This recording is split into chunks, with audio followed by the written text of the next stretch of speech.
It's tomorrow's journalist today. To decide whether to head home by the open skies or the open road. To examine images of rocks, furs, candy wrappers, or even their own skin. With gas prices on the rise, more Americans are using credit cards to pay at the pump. The imitation ice simply chills their fears of skating spills. Oil between the two lines on the dipstick means your level is A-OK. Despite chaotic crowds and endless long lines, parents say the fact that it's a fundraiser is the icing on the cake. For details, visit www.divinecomedy.net. That's your Friday 411. Back to you. From the Nightmare Before Christmas to the Barbie Girls' sweetest dreams, this year's festival decked the halls of Southtown Expo with more than 800 twinkling trees, each decorated, designed, and donated to help patients at Primary Children's Medical Center. That's what we're about here, is raising funds for these children, because we really feel that the child is first and always, and that every child deserves to be cared for, whether or not their parents or others have the funds to pay for this. Raising over $1.4 million last year, the Festival of Trees helps to make the season bright for those kids whose families cannot cover their medical costs alone.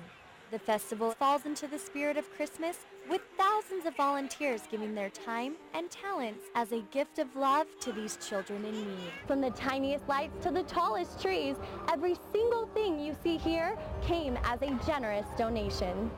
The Festival of Trees gets people in the spirit of Christmas because they are giving the gift of love. They are helping somebody that they will never know, somebody that they will never see. To me, that is the true meaning of Christmas. Chelsey White, Daily News at the Southtown Expo. Thanks to Mother Nature's help and super modern snowmaking equipment, Snowbird Ski Resort kicks off its season today, with skiers like Eileen O'Reilly eager to hit the slopes. It's beautiful. It's a beautiful mountain. The weather's great, and there's nothing like flying down the mountain. With sizable storms in this weekend's forecast, Utah Ski Resort owners have high hopes for a bank-breaking Thanksgiving holiday. In the meantime, ski staffs pay tribute to technology, using man-made snow to speed along the start of the season.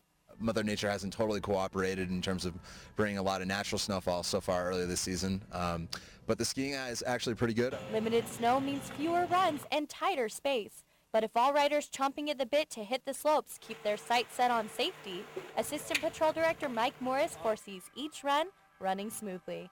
We will have people congested on these runs, and there'll be a bump and a scrape here or there, but we hope for a long and safe season. Chelsey White, Daily News, in the Little Cottonwood Canyon. An eerie entourage ensures that scare seekers get what they came for the minute they set foot through Nightmare on 13th's cast iron gates, getting guests like Todd Stockham excited for what's to come. Hopefully there's a dope chainsaw guy, like a brood that's just chasing us like crazy. From a bloodthirsty werewolf to the crazed clowns of the Demented Circus, Nightmare on 13th keeps guests like Anna Isbell's fear fueled through all 50 rooms of horror. It's terrifying. Jumping, running, almost wetting yourself. If you let your guard down for a split second, you'll be screaming the next. Cast directors at the Nightmare on 13th know the value of the element of surprise.